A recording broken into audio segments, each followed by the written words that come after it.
How what?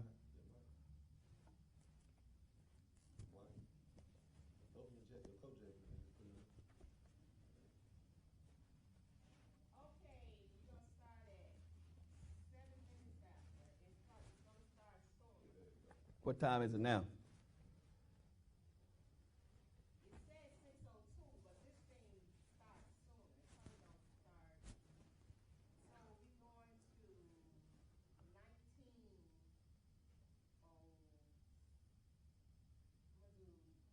Well, you got to let me know when it's running.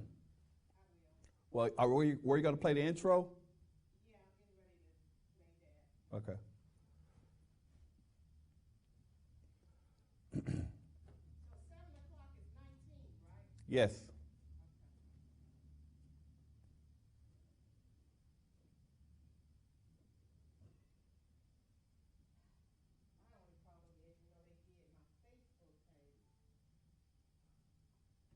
What they do to your Facebook page?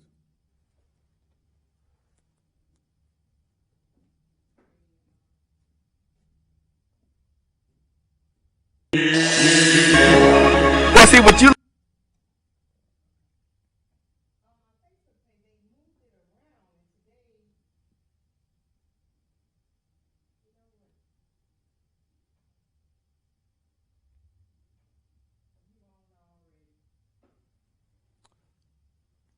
Look at somebody like me. I grew up here.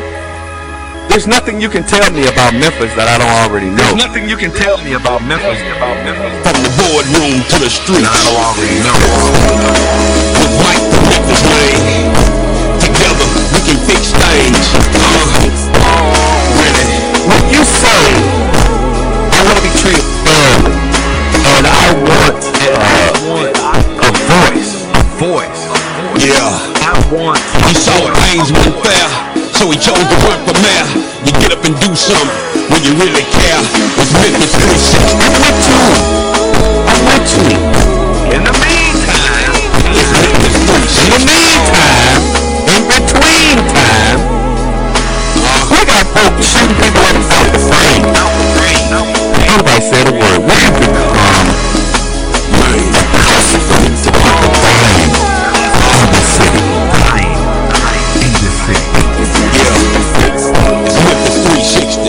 Turn the TV on in the news and see all loved ones and see young people that are out of control.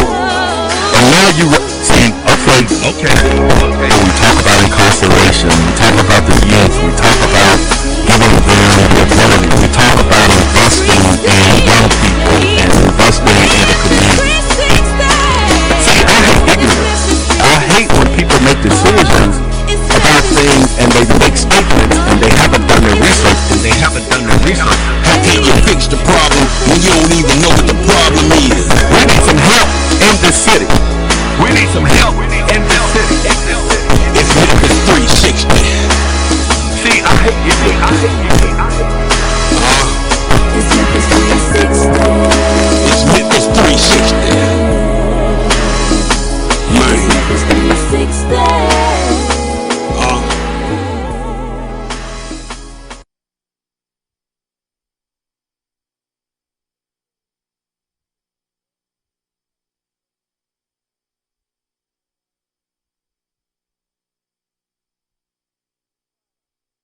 Able to go from the boardroom to the streets because everybody's trying to fix the problems here in the city of Memphis, and which we have many.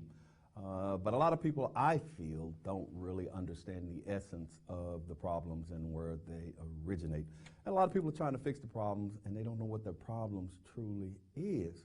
Everybody knows that there's crime here in the city of Memphis. Everybody knows that Memphis is off the chain. However, a lot of these people that are trying to address the issues here in the city of Memphis don't have a clue. But that's beside the point. So we are here at Memphis 360.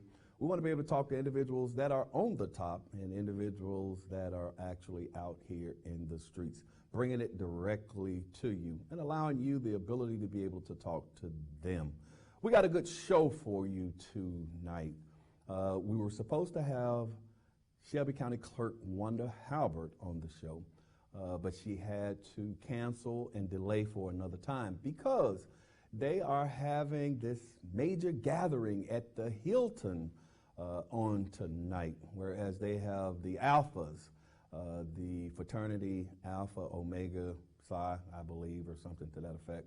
They're having this big event at the Hilton here in the city of Memphis, to whereas they have invited all of those individuals that plan to run for political offices next year here in the city of Memphis in the county of Shelby. So anyway, we will talk to Ms. Halbert at a later date. We have already taped one segment with her, and we will be taping a follow-on segment because the conversation got so good, and it was so much information, and it was so much more that we needed to cover. So we invited her back. But tonight, we have another guest here on Memphis 360.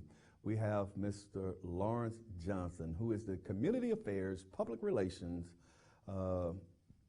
individual that handles all of the information, public relations for General Sessions Court Clerk Joe Brown. And he's going to tell you about some of the good things that's happening within the General Sessions office and some of the initiatives that they have going on, and that you, as the citizens, have the ability to be able to take advantage of. Now, I always want to say and lead in, this is not a show for the General Sessions Court Clerk's office. This has nothing to do with Clerk Brown. He is my boss. However, this is Mike Williams. All of it's Mike Williams and has nothing to do with the clerk or the General Sessions office. I am not being paid to do this show. I actually pay to do this show. So this is not a job for me. This is something that I love doing and a hobby. But I also want to send a shout out to Miss Debbie McClennan of SVP TV Network, who is the CEO of SVP TV Network, and now you can catch SVP TV Network on Uverse, YouTube, Apple TV, Comcast, just all over the place. And she is in she's in so many different areas. Oh, and Fire TV as well. And she is branching out over into Little Rock, Jackson, Mississippi, just all kinds of places, Detroit, Chicago. So she is growing the SVP TV Network brand. And I am just so pleased to be a part of it, that she has allowed me the opportunity to be a part of it. Also, she is going to be offering ads for all of you that are going to be running for these political offices. You can get in touch with Miss Debbie at SVP TV Network. Go onto her Facebook page, inbox her, get in touch with me. I'll give you her phone number, and you can actually run ads, and it'll be all over the place on YouTube, Uverse, Fire, Comcast, and everywhere else that is happening. I am talking to so many individuals that they are afraid, and they're afraid to come out. They're afraid to go to gas stations. They're afraid to go to stores. They're afraid to go to events. They're afraid to drive on the expressway. They are just afraid. Because if you remember last time, I kind of hit on a couple of different areas. We had a funeral procession that was shot up, but I think the police have caught some of those individuals, and they're working that particular incident. We had a shooting that occurred at a gas station where 3 individuals were shot. I think the police were working on that. I think they actually caught those individuals as well. There were 3 individuals that were shot at a auto repair store over there on Elvis Presley. We had a man that stabbed his wife to death. They had a man that was found in a car in South Memphis that had been shot as well. That was things that I reported to you on the last show. And the crazy thing about it is, this just does not stop. It doesn't stop. This has been going like this since the beginning of the year. And individuals are just fed up. A lot of people wanted to talk about Chief Police C.J. Davis, you know, and where is Chief C.J. Davis? Where is Chief C.J. Davis? And what is Chief C.J. Davis going to do about all of this crime? Well, I am one of the ones that definitely asked, what is the plan? What is the crime plan? You know, with everything that's going on in this city and all of the individuals that are being involved, what is the crime plan to be able to address the increase in crime that is occurring in this city? There should be no time that innocent, law-abiding citizens and taxpayers are afraid to be able to live and to move freely in their city. You don't have this in some cities. You do have this in a lot of metropolis areas or metropolitan areas. Unfortunately, when you talk about like Baltimore or St. Louis or even Atlanta, when you talk about Miami and you talk about DC, when you talk about Philly or New York, it's Chicago, it's becoming so increasingly dangerous just to be an innocent citizen and a bystander, because a lot of people are being victimized, even though they may not be the intended target, and that's what's happening to them. But there have been almost 102 interstate shootings that have occurred here in the city of Memphis, and there may be more now. I got this report about a week ago, a week and a half ago, and there have been over 3,800 stolen weapons here in the city of Memphis. Did you hear what I said?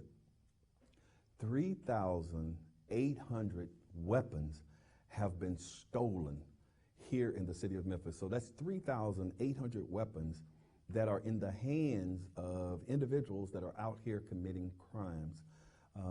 And 55% of those guns were taken from motor vehicles. So I'm going to tell you, you need to be careful when you're carrying your weapons in your vehicles. A lot of people tend to leave their weapons inside their vehicles for some reason, as opposed to having them on their person.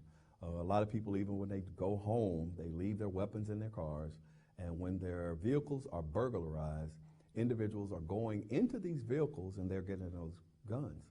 And those same guns are being used in the commission of crimes here in the city of Memphis. So that means the holidays are upon us, and you're going to have to be especially careful during the holidays, because it appears as though there are a lot of desperate people out here. And it appears that there are a lot of people out here that have no conflict resolution skills.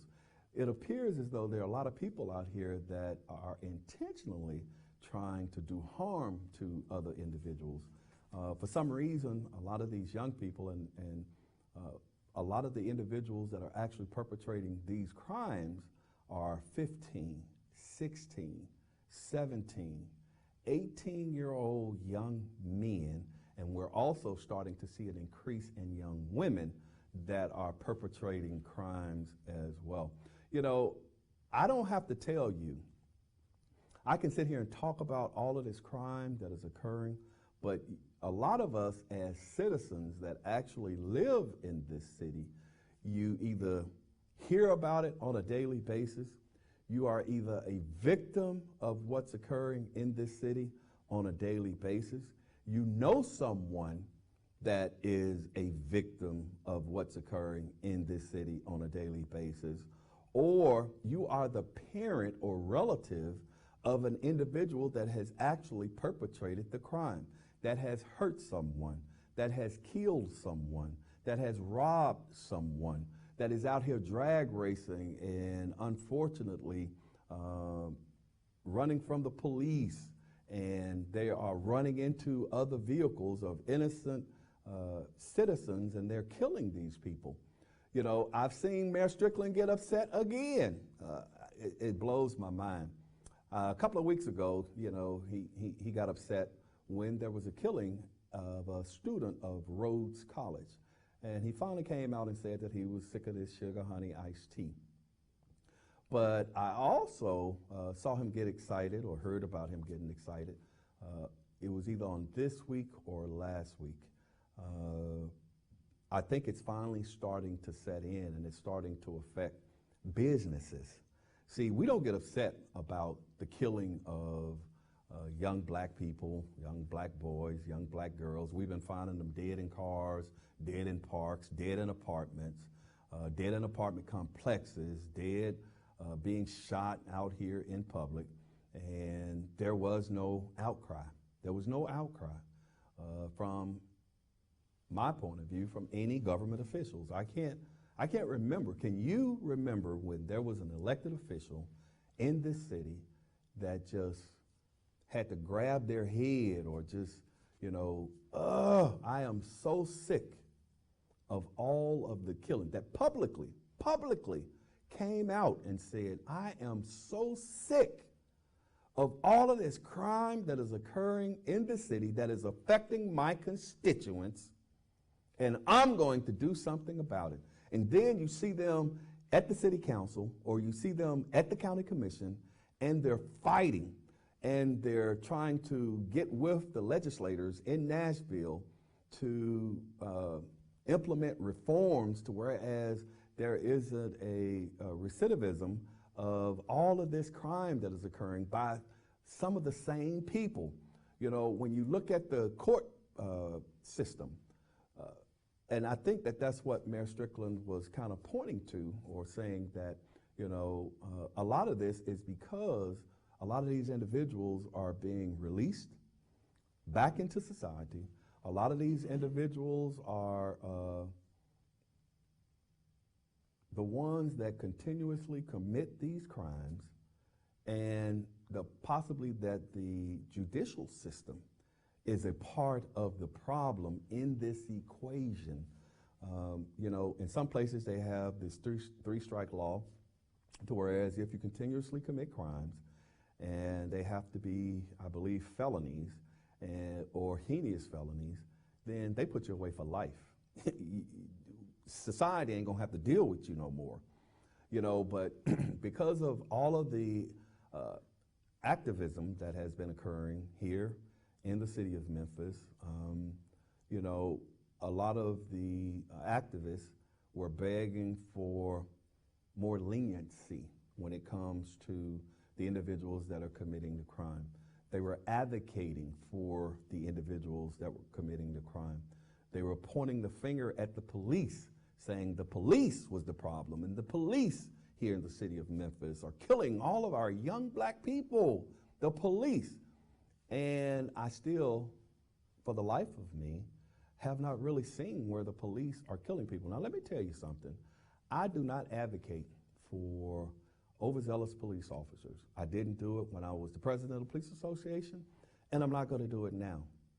I do not advocate for police to be able to just do what the heck it is they want to do and to victimize citizens. I don't advocate for that because, number one, I am a citizen. Number two, my family are citizens of this city.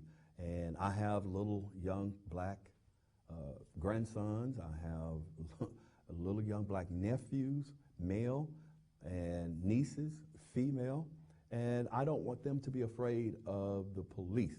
But I think also, as a citizen of the city of Memphis, that there has to be mechanisms put in place to whereas individuals are held accountable for their actions.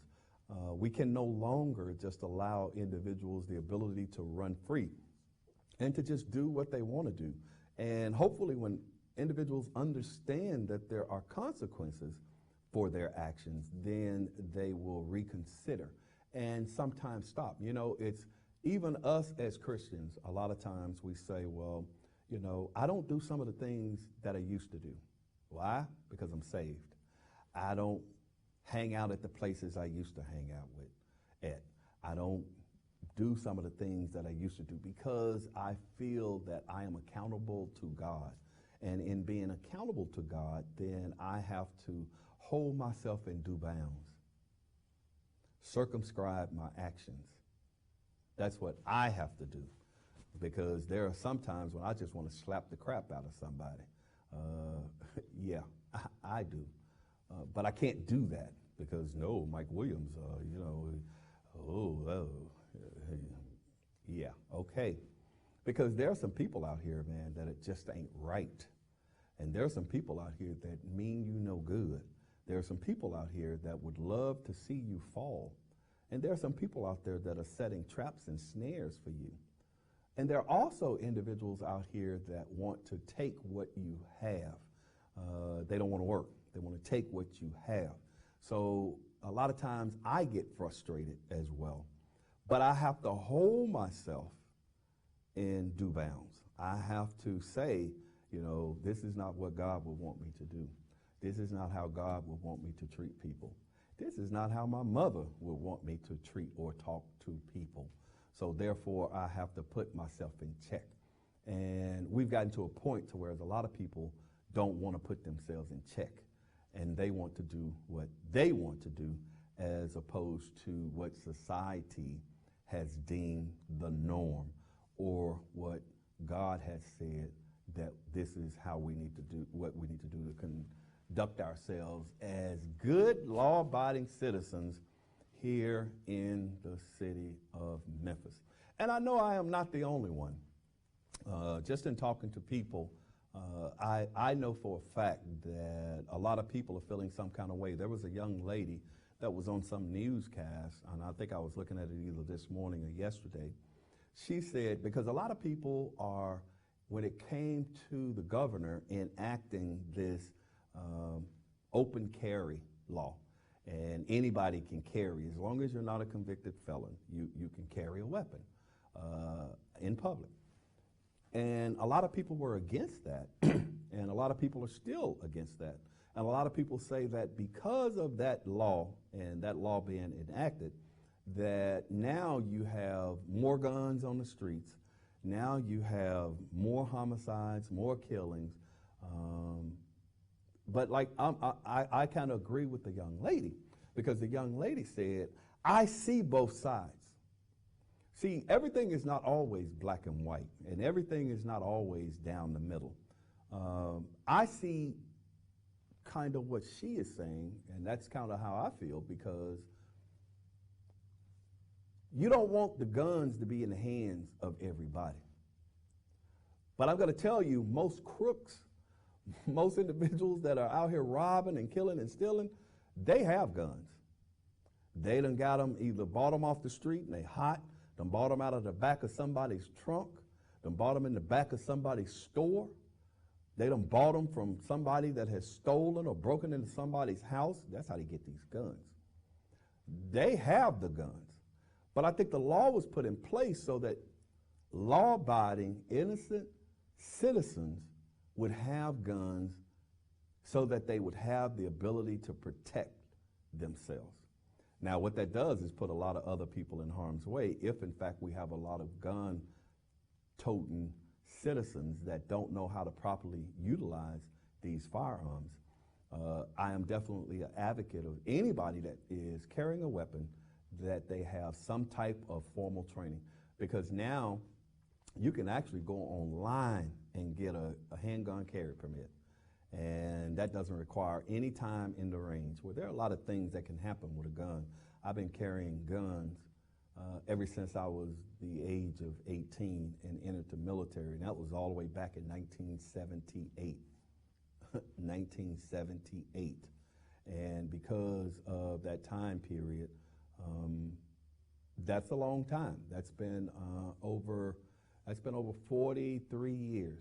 I have been dealing with weapons and carrying guns. And I am still very cautious and very try to remain safety-minded when it comes to weapons, because I know the damage that they can do. And because a lot of individuals have the ability to have weapons, and I'm going to tell you, normally it's most of the time individuals that aren't supposed to have these weapons. They're leaving them around for their kids, and we've had a lot of young people that have been shot here in the city of Memphis. I think I saw a report where they said La Bonheur has treated over 133 children this year that have been shot in some way, shape, form, or fashion. Either somebody was shooting and they got shot, or someone had left a weapon in their home and they got shot, or shot themselves, or one of the other kids shot them, or something to that effect. There's going to be an event this Saturday. It's called A Better Community, and it's going to be held at the Pursuit of God Transformation Center. Man, you got the police department that's going to be working in conjunction with Pastor Ricky Floyd from the Pursuit of God Transformation Center, and it's going to be in conjunction with the acting U.S. Attorney General for the Western District, I believe. It's going to be Deputy Chief Paul Wright from the Memphis Police Department. They're going to be in there. And then you're going to have two other guys that are going to be working along with Pastor Floyd. It's going to be Charlie Caswell and DeAndre Brown. DeAndre Brown, Lifeline to Success, who has already demonstrated his ability to be able to work with convicted felons that have done their time, and he has put together a re-entry program. And they're going to have different sessions at the Pursuit of God on this Saturday. I think it starts at 10 o'clock and it ends at 2 o'clock.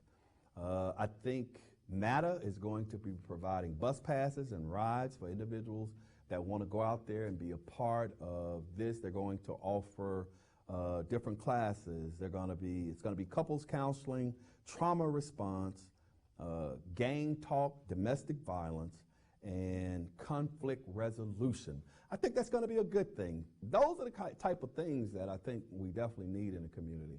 I think it's going to be good for those individuals that actually go out there and experience that, but I also think that it's not enough of that that's happening in our communities. So I want to applaud the Memphis Police Department. I want to applaud the Attorney General for the Western District. I want to applaud Pastor Ricky Floyd, Charlie Caswell, and DeAndre Brown for the work that they're doing. Because I'm sitting here talking about all of this crime, and there are root causes for a lot of the crime that is occurring here in the city of Memphis. And until some of those root causes have been addressed, we're never going to be able to get out of this cycle. I also want to tell you, before I go to break, about the Veterans Complex over there on Ball Road. You have Pastor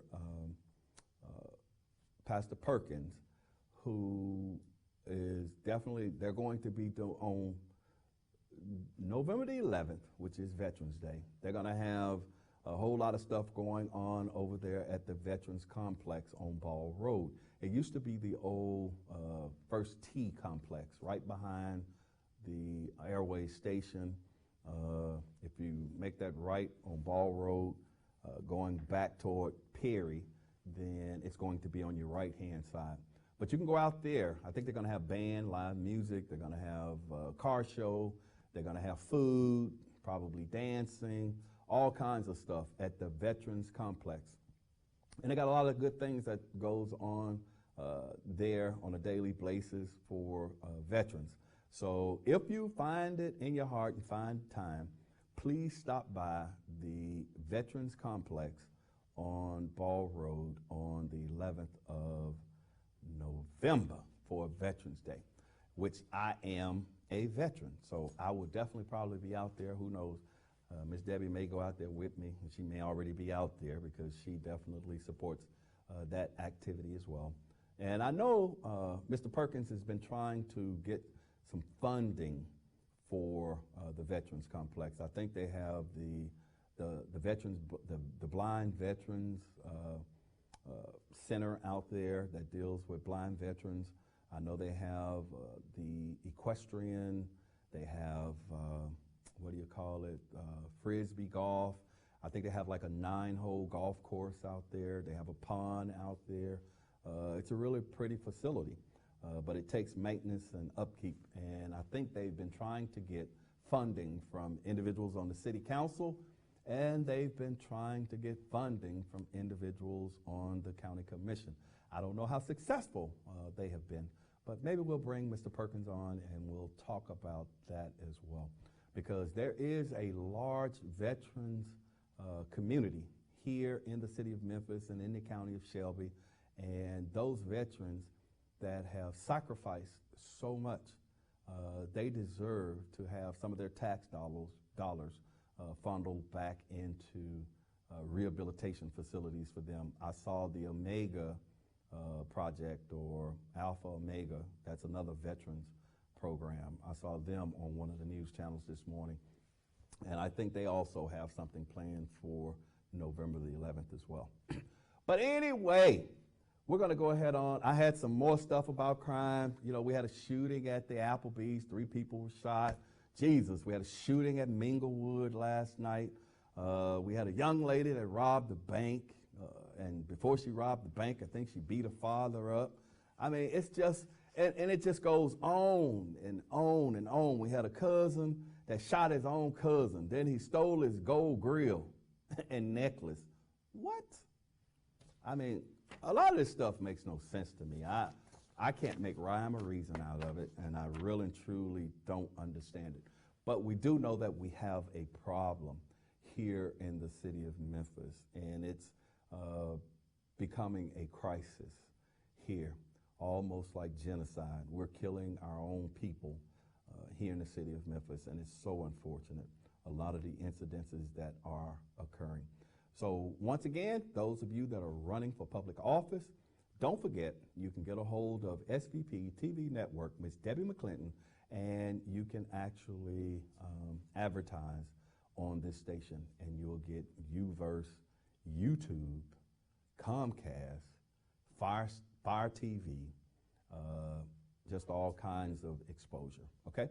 So guess what? We're gonna go ahead and take a real quick commercial break, and when I come back, I'm gonna have Mr. Lawrence Johnson.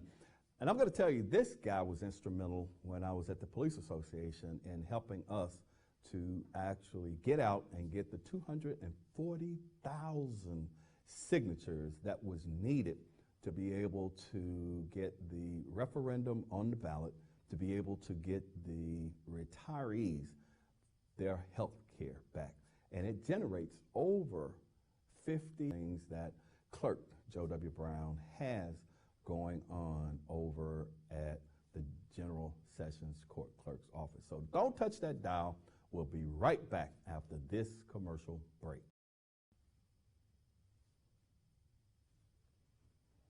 Bam.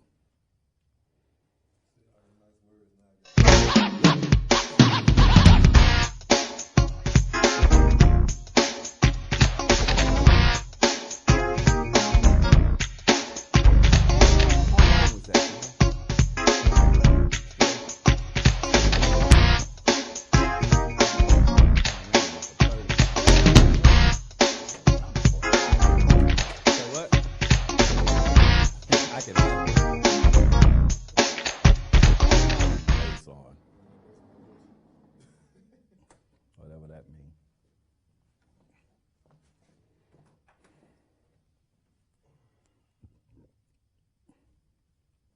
So we just gonna chop it up a little bit. And just stay normal, talk. And you can expound. You don't necessarily have to cut your answers off. Okay. All right? We're just gonna talk. For over 20 years, OPOX has been keeping the Mid-South warm in the winter and cool in the summer. OPOX is family owned and operated, so our family will take care of yours every step of the way. And right now you can double up and save. Buy a new AC unit and get 50% off the new furnace to match it. Count on OPOX for fast and professional heating and cooling services. Count on OPOX.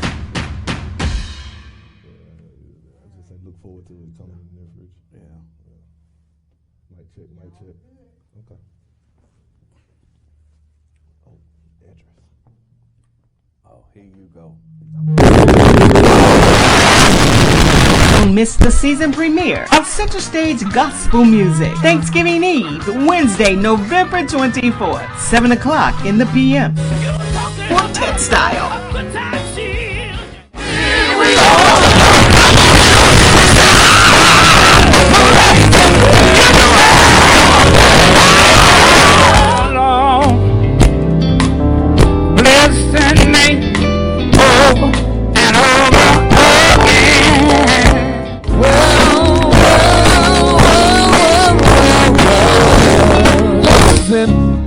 You say you got burdens, you just came back.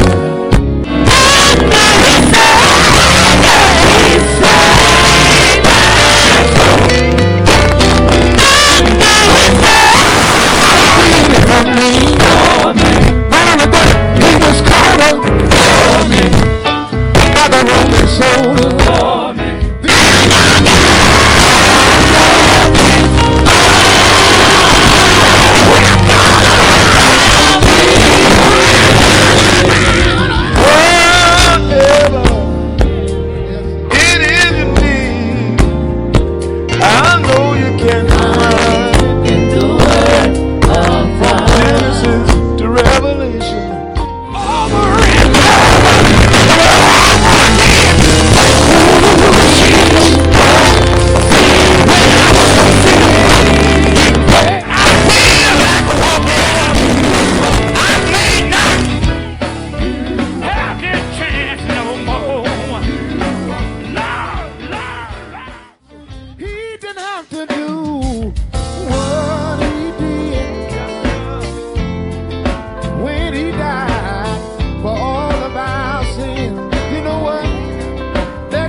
Coming this fall to SVP TV. Enjoy Center Stage Gospel Music. Watch on Apple TV, Roku, Fire TV, and the Comcast. Download the SVP TV app right now. Enjoy Center Stage. Man, I keep wanting to say, wake up Memphis from behind the badge, but it's been a minute since I have done that show. This is Memphis 360, and we pride ourselves on going from the boardroom to the streets. And I have a guest in the house. This is Mr. Lawrence Johnson. He is also a native Memphian that has been all over the country doing great things, working with different organizations. He's been an organizer in the community. And as I said prior to going to commercial break, he was one of the individuals that was very instrumental in assisting the Police Association with acquiring 140-something thousand signatures, 144,000 signatures, something to that effect, to be able to get a referendum on the ballot that certain city council people said we would never be able to do. But guess what? We were able to do it with the assistance of this young man. And now we have him working in the General Sessions Court Clerk's office as Clerk Brown's Community Affairs Political Engagement guy. Welcome to the show. Thank you, sir. Mr. Thank you. Johnson. Yes, it feels great to be here. Yeah, it does. And I thank you for those kind things you said about me. I really do appreciate it. And it was people like yourself that gave young men like me an opportunity to be able to really show the talents and things that I've had, and was able to learn through other wonderful mentors that taught me, how to be able to work with in political engagement. Their project was something. It really was. Yeah, It really was. It was. We worked on that. Well, I know we worked on that for about a year, Yeah. 2 years, something. About 2 years. Yeah, about 2 years. Yeah. And then it was just good to see it come to fruition, Yeah. and to be a success. And all of the retirees for the Memphis Police Department and the Memphis Fire Department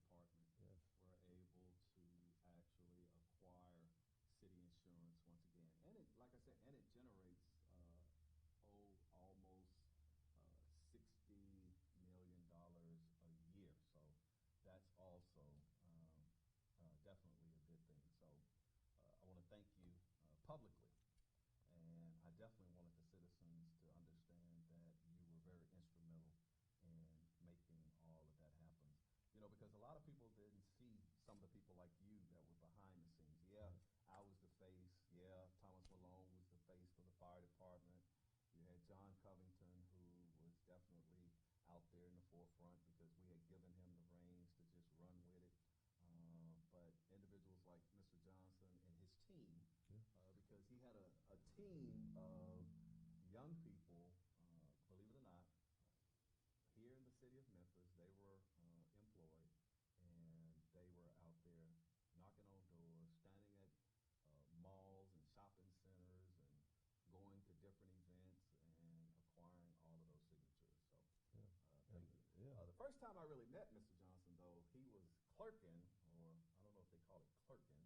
He was interning or something for State Representative Karen Camper. Yes. So what was your position up there? So with Representative State Camper, I was the district coordinator, and Representative Camper, she allowed me to be able to help coordinate events and organize just campaigning situations to be able to help bring the community more closer together and to be able to help the community to understand who she was, the things that she stood for, and why they elected her in office.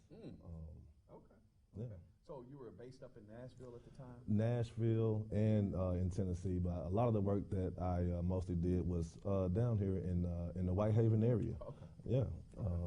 But yes, I did go to Nashville. Actually, I actually got my first surprise birthday party on the Hill. It was amazing. I mean, to have a vision or some type of desire to do some things, and to be able to have, you know, the people that you look at like the superstars of the game, to be able to just, you know, come together and help celebrate your life is a wonderful feeling. And now State Representative Karen Camper is the minority speaker of the House. So I've seen her grow. Yes. We used to be business partners when we first got back to Memphis with Key 2 Entertainment. But it's just wonderful to see her grow and flourish and do certain things, and I'm quite sure that her future is going to be bright, and she's going to do a lot of other good things for the city of Memphis and possibly the state of Tennessee as a whole. So let's talk about the General Sessions Court Clerk's office. Tell me, so what do you do there? Well, first of all, give me a little bit of your background. Okay. Well, my background for the past, say, few years now, I've been working in political involvement and engagement. It's been my role for a while now just to help bring communities and legislators or some type of the important entities together, not only here in Memphis, Tennessee, but like you said at first, throughout the entire country. Right. I've worked in California, Alaska, New York, Ohio, I mean, all over. And the good thing about it was when we got, you know, started and rolling, I didn't just take myself. I took other individuals from Memphis with me, really? You know, all over the country as well. Okay. So that was very fun. But just, I've been, you know, just campaign manager role, political consulting, or just advising the major parties on the correct steps they need to be able to be successful. I can honestly say, since I have been involved in this, I can't recount or recall any losses. Wow. Really? Yes. Wow. That's good. That's good to know. Well, I want to run for governor.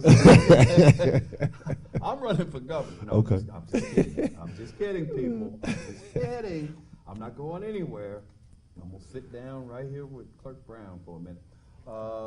So what do you do for Clerk Brown's office? So for the General Sessions Clerk Brown's office, what I do is I'm the community and engagement personnel. It's my job to make sure that the community understands the barriers in regards to the courts and how it can be able to help better assist them in their situations of where they are at that moment. We understand that sometimes there are barriers, you know, for people to be able to really understand how the system maybe could help them. So it automatically may give some type of false impression that they feel like it could maybe be against them when they don't fully understand, you know, how it can better them or help engage them in ways to better their situation.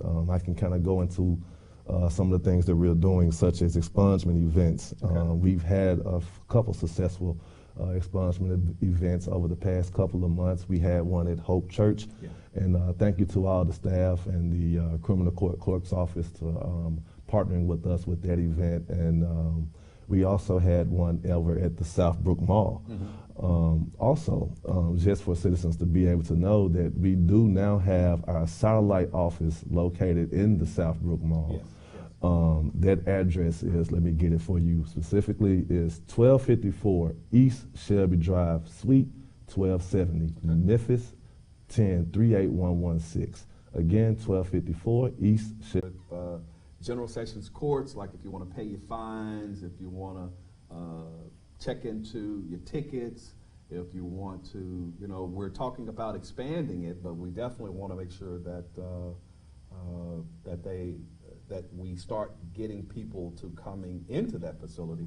And it, like Clerk Brown says, it saves you on the parking. It saves you on all of the hassle of coming to 201 Poplar. So individuals that have business with General Sessions, as long as it's not in a courtroom, you have the ability to go down to that particular office.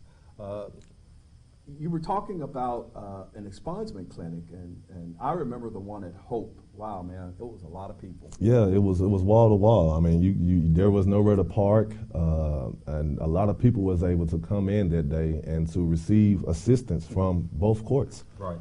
Yeah. Well, from the criminal court, which is Clerk Heidi Kuhn. I know she's going to be running for office again, and also from General Sessions courts. And I think they saw over 600 and something people that day. Yeah, yeah. You know, and I think it was supposed to be from 9 until 1. Yeah. But I know a lot of people didn't get out of there until like 6:30. Yeah, 6:30. I think I left about 6:55. A lot of people, you know, and I want to thank the staff, because they could have left at 1. They were only supposed to be there till 1 o'clock. But you had a lot of staff members that said, we are not going to leave until everybody has been seen. Yes. And they stayed there an additional 5, almost 6 hours until everybody was seen in that facility. That was something else. It was. Yeah. And things like that is what's driving and very exciting to be a part of, you know, to have coworkers that want to go the extra mile to be able to make sure that constituents or citizens of Shelby County is able to really receive these services to help better them and to give them a second chance. It's rough if you're in a tough situation, and you always thinking that maybe people are not here to help you, or you know, maybe don't understand, you know, to ways to be able to speak to you or to come down to your level. And people like Clerk Brown, they saw where this need was, and so that's why they put a person like myself in position to be able to go out into the community and reach them at the level where they need to be reached at, and to help bring them to the spaces and the places where they need to go. It's very rewarding and refreshing. I must have to admit, being a young man myself in this community, and I see so many young people that has already maybe put themselves in a disadvantaged position. Wow. You know, via peers, maybe even some family members. However, you know, they put themselves in position, and just like themselves being in position, I'm in a position to where I can help take this information and put it at their fingertips to where it can help better be utilized for them, so that way they can have a second chance. There has been so many, I mean, countless testimonials to where the events and things that we have done, I mean, these people wasn't able to get homes because of these disadvantages on their records, or their, even with our Drive While You Pay program, that maybe they wasn't able to get their driver's license and things like that. So, well, can you tell me a little bit about the Drive While You Pay? Yeah. Okay. So before I even go there, let me tell you a little number. There is over 155,000 individuals in Shelby County currently that is driving with a suspended license. Wait a minute, hold up, stop. You said 155,000? Yes. Wow. Yes. So with that, in Shelby County? in Shelby County, not the state of Tennessee. Jesus. Yeah, so let's micro target this. So while this number is here, and I actually have that on my vision board to be able to help bring that number down and to be able to bring these tools and resources to the people, because everybody may not understand how this can help better them or to help them to not have to be always driving in their rearview mirror. I mean, there's enough that's already going on to where you have to be worried and have to have these fear factors. If you have an opportunity to be able to better yourself, even just driving to work or to take your your kids to school, or just to go to a family member's house, just to fellowship. We know now the holidays are coming up. Yes. So you don't want to, have to deal with anything that could cause, any type of pushback on your life, because you didn't want to take that necessary step.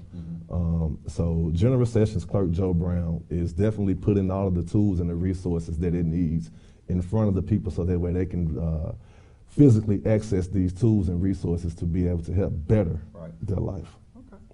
All right, so now tell them a little bit about the Drive While You Pay program. Gotcha. So the Drive While You Pay program, as of right now, you have to come down to our office that's located down at 201 Poplar LL 81 to be able to sign up. And so once you sign up, then you would have to have proof of residence, and also, prove that you are a citizen and things like that in Shelby County, and your tickets have to be within the Shelby County limits. And then at this point, they will take your tickets and combine them to a certain amount, and you put down a down payment, and then after that point, you're able to make payments on your tickets and also receive your normal driver's license again. So you can have your license and be making payments, but you're able to drive. Yes, you're able to drive. You can make payments. As long as you stay current. As long as you stay current and make your payments. Okay. And also, you can make the payments out at the Southbrook Mall location. You don't have to come down to the downtown office, or you can pay online after you made your first setup initial payment. And there's also a satellite office at Mullen Station. Yes, well. yes, Okay. yes. So yes. they can pay in all of those places. And that's so that, you ain't got to be driving dirty. Or you have to be driving and looking in your rearview mirror, as I heard you say, because I got license, insurance, and I'm going to tell you, and I know a lot of people aren't going to believe this, but when I see them blue lights light up in my rearview mirror, it kind of puts me on edge. Yeah. It's kind of like, oh Lord, what did I do? Yeah. Oh, here it comes. Oh, how's this gonna go? You know what I mean? Yeah. And I used to tell people all the time, I get stopped, and I have gotten tickets. People say, no, you didn't, Mike Williams, you was the police. But I'm gonna tell you, if you go down there and look, I just pay mine. Just keep on going. Right. I don't argue with people. I don't say nothing. Yes sir, no sir. Give me my ticket. Able to do court costs waivers as well for individuals who may have financial situations that they wasn't able to maybe afford, or something that maybe was kind of cloudy for them. So the judges came together at that moment. I want to send a shout out to Judge Lucchese, Judge Lambert Ryan, and Judge Anderson, who is also over the Veterans Court. They took up their time to come down to the Southbrook Mall. Yes, they did, and it was on a Saturday. On a Saturday, and we also had two other judges to come down as well. Yes. And there was Judge Gina Higgins and also Judge Stokes. What's his first name? It's Jerry Stokes. Okay. Yes, Judge Jerry Stokes. Those are two circuit court judges, and in the circuit court, that's where you have to go to be able to get your citizenship back after you maybe have lost your rights To vote. to vote. Yeah. Yes, or even just Your voters' rights restored. not necessarily just voting rights, but even your rights as just a normal citizen. Really? Yes, because let's just say you catch a felon. Yeah. Once now you have this felon, you are stripped of your rights As a citizen. as a citizen. Wow. So you have to go back and you have to restore your voting rights, and then as you're doing your restoration of voting rights, you have to also restore your citizenship. See, I didn't know that. So I just thought it was voters. You had to restore your voters' rights. yeah, See, it's a two-part thing. you learn something new every day. Because some citizens may not understand that certain felonies that may be on their record, it may not caused them to have to get their voting rights back, that they just had to get their citizenship back, but then they still can vote. But it's a lot of fine lines in between that. Yes, sir. But being engaged and being having the opportunity to be a productive citizen and to be able to just, you know, stand on the shoulders of the forefathers of those who have fought for the right to vote. Wow. Just for opportunity to have a voice. I know I may have a little milk behind my ear. Yeah, you're still young, is what he's saying. But I understand, you know, the fight that those like Martin Luther King and Malcolm X and, you know, what was the gentleman who just passed away, the congressman? Lewis? John Lewis. John Lewis. Yes, how those individuals, you know, and they came, you know, to their senses and they saw that there was, you know, an importance to where citizens of, you know, color didn't have the equal opportunity as other individuals.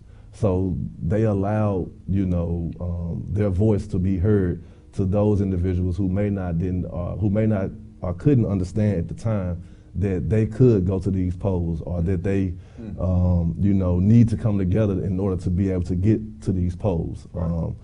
And even to this day, there's still controversy and issue coming up with the Voters' Rights Act. It goes. It's normally the winter weather that actually creates these potholes, because the patching of the roads and the freezing of the roads and the thawing out of the roads, and it's a matter of how the roads were packed and what type of substance was used to actually pave the roads.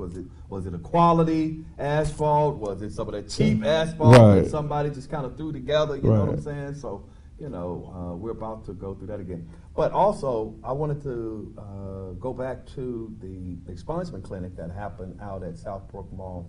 Who were some of the community partners that helped us out there as well? We had several community partners. We had the Shelby County Community Service. They came out. Oh, you're talking about the what was some of the attorneys. Yeah, we had a lot of attorneys that came out and actually gave of their time to be able to help these individuals, because we had what you call a no-cost court out there. Right. So a lot of these individuals that actually had fines and fees, the reason Judge Lucchese, Judge Anderson, and Judge Lambert Ryan came out there, because as judges, they have the ability to waive all of the court costs, all of the fines and all of the fees. So what holds a lot of people up from getting their driver's license is the ability to be able to pay those fines and fees. You know, when you got $2,000, $3,000 worth of fines or fees because your tickets have multiplied or you have multiple tickets, then sometimes individuals find it hard to be able to amass the money to be able to pay those fines and fees, or that's not a priority for them at that time because they're trying to pay the rent, they're trying to keep the lights on, they're trying to do this. But those judges came out, and if in fact you met the requirement, they waived all of the fines and fees, so individuals that walked out of there that day, they could actually have their licenses restored. That day. That day. Yes. Everything was wiped off of their records and all of their obligations was taken care of. But we had a lot of attorneys. It was the Ben F. Jones chapter. Okay. It was the Ben F. Jones chapter attorneys. No, they cost.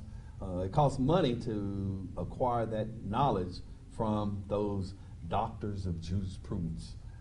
They went to school for all of that time, and they sell their services. But these young people took the time to actually come out that Saturday, sit down with the individuals before they went to the judge. They were able to talk to the individuals to see who qualified, who didn't, and individuals were walking out of that facility, and all they had to do was wait on the paperwork, come down to our office, sign some paperwork, get some paperwork, and then they could go back and get their licenses, or now they didn't have these charges on their record. Yeah. Because I remember there was a young man, I believe, when we were at Hope Church. I think he said he had been trying to, how many years? I think it was like, it was a decade almost. No. There was one guy said he had been trying to get his record straight for 30 years. That was the guy that was at I think it was at Southbrook. Was that at South? Yeah, That the was the dark skinned That guy. was Yeah, Southbrook. 30 years That he was trying. Southbrook. Yep. He said he had been trying to get his record clean for 30 years, and he couldn't have got it clean if he hadn't stayed out of trouble. So evidently he had been out of trouble all these years, but he had been trying to get his record clean, and for some reason, I don't know if it was because of money or because of whatever, but he just could not do it. I hear you're supposed to be going somewhere and talking to an organization too, because we're trying to drive traffic down to Southbrook Mall. Yeah. So what are some of the things that and who are some of the people that you would like to talk to or engage? I would love to talk to the entire city about this, which that's what this opportunity here is presenting itself for. But we have some up and coming meetings with the Baptist ministerial pastors, and looking forward to meeting with those pastors to be able to help spread the word for their congregations, and so because they have church members that may have family members or maybe even the church members themselves that need this information. And also to be able to understand that they don't have to drive all the way downtown to be able to have to deal with the payments of the tickets and things like that. And once we're able to grow and put some more services in that office to be able to help better service those constituents in that area. Yeah. Okay. So what are some of the other things that you envision doing for Clerk Brown to be able to help him get his message out to the community? What are some of the platforms that you're using? Because I remember when he was running for election, and I kind of went out into the community with him, some of the things that he stressed was that he really wanted to take care of the citizens of Shelby County. He definitely wanted to put more substations out there in the community so that it would take some of the pressure back to them now and be able to fulfill some of the obligations that he actually said that he was going to do. So what kind of platforms are you using to reach the people? Well, his mantra is one of my favorites. Clerk Brown's mantra is ACE, which is accessibility, customer service, and education. So with that, it's being able to build with his mantra and the platform which we're looking to build through the Clerk Brown's vision is to be able to make sure that we have all the tools and resources that is needed to be able to be accessible to the public. If that's via creating a new satellite office in different areas, creating an app to where citizens can be able to just with the touch of a button, be able to look into their situations online and be able to make payments and things like that. We're looking at doing more events coming in 2022, bigger and better events. We're working on now teaming up with the judges to where we could possibly have some community courts to where citizens don't have to come all the way downtown to deal with court. We can have viewpoints and talk to different individuals that can make you a more informed citizen, specific to the city of Memphis and the county of Shelby. So until next time. 360. See, I hate you.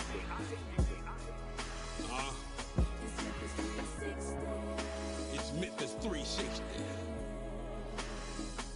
Man.